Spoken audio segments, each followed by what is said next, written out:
ನಮಸ್ತೆ TV 24 news ವಾಹಿನಿಗೆ ಸ್ವಾಗತ. ಶಿರಸಿಯಲ್ಲಿ ನಿನ್ನೆ ಭೀಕರ ಘಟನೆಯೊಂದು ನಡೆದಿದೆ. ಕೆಎಚ್ಬಿ ಕಾಲೋನಿಯ ನಿವಾಸಿ ಸಜ್ಜನ ವ್ಯಕ್ತಿತ್ವದ ಡಾಕ್ಟರ್ ರಮೇಶ್ ಕಲಗುಡ್ಕರ್ ಅವರ ಭೀಕರ ಕೊಲೆ ಇಡೀ ನಗರದ ಶಾಂತಿಯನ್ನ ಕದಡಿದೆ. ಆದರೆ ಪ್ರಕರಣ ನಡೆದ ಕೆಲವೇ ಗಂಟೆಯಲ್ಲಿ ಪೊಲೀಸರು ಆರೋಪಿಯನ್ನ ಪತ್ತೆ ಹಚ್ಚಿದ್ದಾರೆ ಎಂಬ ಮಾತುಗಳು ಈಗ ಸಾರ್ವಜನಿಕ ವಲಯದಲ್ಲಿ ಬಲವಾಗಿ ಕೇಳಿಬರ್ತಾ ಇದೆ. ಮನೆಯಲ್ಲಿ ಡಾಕ್ಟರ್ ರಮೇಶ್ ಒಬ್ಬರೇ ಇದ್ದ ಸಂದರ್ಭವನ್ನು ಬಳಸಿಕೊಂಡ ಹಂತಕ ಅತಿ ಕ್ರೂರವಾಗಿ ವರ್ತಿಸಿದ್ದಾನೆ. ಮನೆಯೊಳಗೆ ನುಗ್ಗಿದ್ದ ಆತ ಮಾರಣಾಂತಿಕ ಆಯುಧದಿಂದ ವೈದ್ಯರ ತಲೆಗೆ ಬಲವಾಗಿ ಹೊಡೆದಿದ್ದಾನೆ. ರಕ್ತದ ಮಡುವಿನಲ್ಲಿ ಡಾಕ್ಟರ್ ಕುಸಿದು ಬೀಳ್ತಾ ಇದ್ದಂತೆಯೇ ಅವರ ಮೈಮೇಲಿದ್ದ ಬೆಲೆ ಬಾಳುವ ಚಿನ್ನಾಭರಣಗಳನ್ನ ದೋಚಿದ್ದಾನೆ. ಅಷ್ಟಕ್ಕೆ ನಿಲ್ಲದ ಆತ ಯಾರಿಗೂ ಅನುಮಾನ ಬಾರದಂತೆ ಮನೆಯ ಮುಂಬಾಗಿಲನ್ನ ಹೊರಗಿನಿಂದ ಲಾಕ್ ಮಾಡಿ ಪರಾರಿಯಾಗಿದ್ದ. ಪೊಲೀಸ್ ಮೂಲಗಳ ಪ್ರಕಾರ ಈ ಕೃತ್ಯದ ಹಿಂದೆ ಯಾವುದೇ ಅಪರಿಚಿತ ವ್ಯಕ್ತಿಯ ಕೈವಾಡವಿಲ್ಲ. ಬದಲಾಗಿ ಡಾಕ್ಟರ್ಗೆ ಇತ್ತೀಚೆಗಷ್ಟೇ ಪರಿಚಯವಾಗಿದ್ದ ವ್ಯಕ್ತಿಗೆ ಈ ಘಾತುಕ ಕೆಲಸ ಮಾಡಿದ್ದಾನೆಂದು ಶಂಕಿಸಲಾಗಿದೆ. ಆರೋಪಿಯು ಡಾಕ್ಟರ್ ನಡೆಸ್ತಾ ಇದ್ದ ಕ್ಲಿನಿಕ್ಗೆ ಆಗಾಗ್ಗೆ ಬರ್ತಾ ಇದೆ ಎನ್ನಲಾಗಿದೆ. ವೈದ್ಯರ ಸರಳತೆ ಮತ್ತು ಒಂಟಿತನವನ್ನೇ ಬಂಡವಾಳ ಮಾಡಿಕೊಂಡ ಈ ಪರಿಚಯಸ್ಥ ಹಣದ ಆಸೆಗಾಗಿ ಈ ಕೃತ್ಯ ಎಸಗಿದ್ದಾನೆ ಎಂಬ ಗುಸುಗುಸು ಸಾರ್ವಜನಿಕರಲ್ಲಿ ದಟ್ಟವಾಗಿದೆ.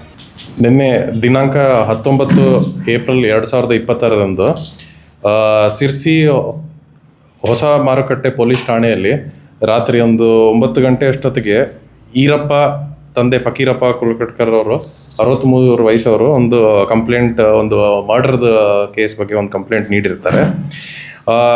ಇದರಲ್ಲಿ ಮೃತಪಟ್ಟವ್ರದ್ದು ಹೆಸರು ಡಾಕ್ಟರ್ ರಮೇಶ್ ಫಕೀರಪ್ಪ ಕಲ್ಕುಟ್ಕರ್ ಅವರು.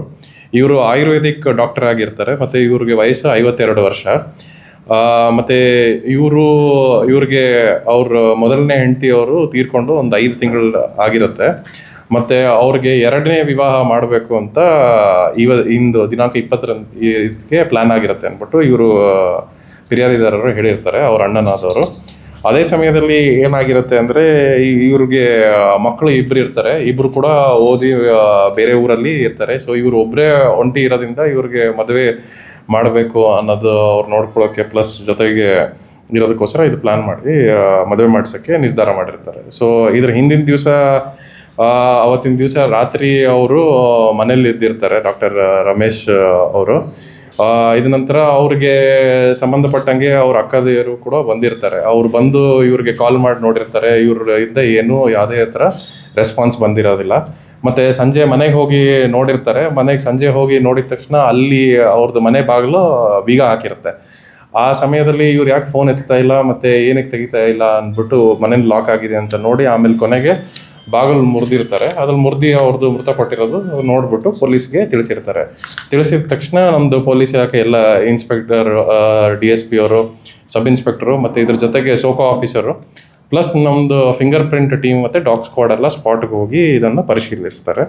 ಇದು ಪರಿಶೀಲನೆ ನೋಡಿದಲ್ಲಿ ಅವ್ರು ಐಡೆಂಟಿಫೈ ಆಗಿ ಅವರೇ ಡಾಕ್ಟರ್ ರಮೇಶ್ ಅವ್ರದ್ದೇ ತೀರ್ಕೊಂಡಿರೋದು ಗೊತ್ತಾಗುತ್ತೆ. ಯಾವುದೋ ಒಂದು ಆಯುಧದಿಂದ ಏಟು ತಲೆಗೆ ಬಿದ್ದು ಅವರು ಮೃತಪಟ್ಟಿರ್ತಾರೆ ಅಂತ ಗೊತ್ತಾಗಿರುತ್ತೆ. ತದನಂತರ ಕಾನೂನು ಪ್ರಕಾರ ಇನ್ಕ್ವೆಸ್ಟ್ ಎಲ್ಲ ಮಾಡಿ ಗೌರ್ಮೆಂಟ್ ಪಂಚಾಯತ್ ಸಮೇತ ಮಾಡಿರ್ತಾರೆ. ಇದೇ ಸಮಯ ತನಿಖೆ ಇನ್ನೂ ಮುಂದೆ ಕೈಗೊಂಡು ಪ್ರಾಥಮಿಕವಾಗಿ ನಮಗೆ ತಿಳಿದು ಬಂದಿದ್ದು ಏನಂದರೆ ಅಲ್ಲಿ ಮನೇಲಿ ಇದ್ದಿದ್ದು ಆಭರಣಗಳು ಕೂಡ ಮಿಸ್ಸಿಂಗ್ ಇರುತ್ತೆ, ಅವರು ಮದುವೆಗಂತ ತೊಗೊಂಬಂದಿರೋದು. ಸೊ ಅದೇ ಸಮಯದಲ್ಲಿ ಅದನ್ನೇ ಪತ್ತೆ ಹಚ್ಚಿ ಹೋಗಿದಲ್ಲಿ ಇವಾಗಲೇ ನಮಗೆ ಆರೋಪಿಯವರು ಪತ್ತೆ ಆಗಿದ್ದಾರೆ. ಸೊ ಪತ್ತೆ ಆಗಿ ನಾವು ತನಿಖೆ ಕೈಗೊಳ್ತಾ ಇದ್ದೀವಿ. ಅದೇ ನಾವು ತನಿಖೆ ಕೈಗೊಂಡು ಕಂಪ್ಲೀಟ್ ಡೀಟೇಲ್ಸ್ ನಾವು ಹೇಳ್ತೀವಿ. ಆರೋಪಿಗೆ ಇವಾಗ ನಮಗೆ ಪ್ರಾಥಮಿಕವಾಗಿ ಗೊತ್ತಾಗಿರೋದು ಏನಂದರೆ ಇವರು ಪರಿಚಯ ಆಗಿದ್ದಾರೆ, ಅವರ ನೆಂಟರಲ್ಲ, ಯಾರೂ ಇಲ್ಲ ಅವ್ರದ್ದು. ಸೊ ಇವ್ರಿಗಂತಲೇ ಪರಿಚಯ ಆಗಿ ಅವ್ರ ಜೊತೆಗೆ ಪರಿಚಯದಿಂದ ಬಂದು ಇವ್ರ ಜೊತೆ ಇದ್ದರು ಅನ್ನೋದು ಗೊತ್ತಾಗಿದೆ. ಸೊ ಇನ್ನು ಇವ್ರಿಗೆ ಹೆಂಗೆ ಪರಿಚಯ ಆಗಿದ್ದಾರೆ ಮತ್ತು ಎಷ್ಟು ಏನಿತ್ತು ಅನ್ನೋದು ನಾವಿನ್ನ ತನಿಖೆಯಲ್ಲಿ ತಿಳ್ಕೊಬೇಕಾಗುತ್ತೆ.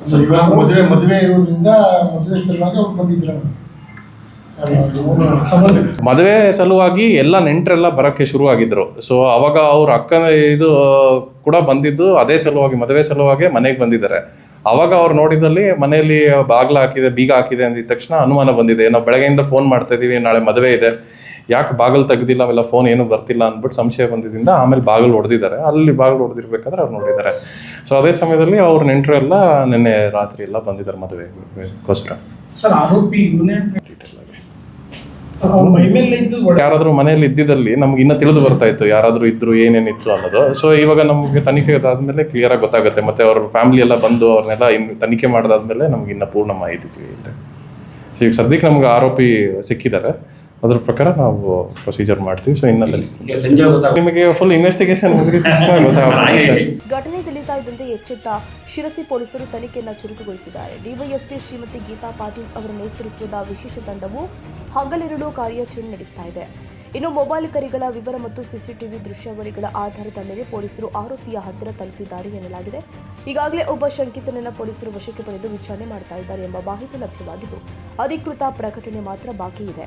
ಕೊಲೆಯ ನೈಜ ಕಾರಣವೇನು, ಆತನೇ ಕೊಲೆಗಾರನೇ ಅಥವಾ ಇದರ ಹಿಂದೆ ಬೇರೆ ಯಾವುದಾದ್ರೂ ಜಾಲವಿದೆಯಾ ಎಂಬ ಸತ್ಯಾಸತ್ಯತೆ ಡಿವೈಎಸ್ಪಿ ಗೀತಾ ಪಾಟೀಲ್ ನೇತೃತ್ವದ ತಂಡದ ಅಧಿಕೃತ ವರದಿಯಿಂದ ಮಾತ್ರ ಹೊರಬರಬೇಕಾಗಿದೆ.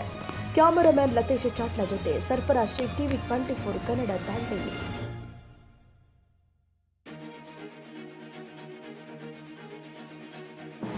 ಕನ್ನಡಿಗರ ಮೆಚ್ಚಿನ ನಿಮ್ಮ ಟಿವಿ 24 ಕನ್ನಡ ನ್ಯೂಸ್ ವಾಹಿನಿ ಇದೀಗ ಟಿವಿಯಲ್ಲಿ ಲಭ್ಯ.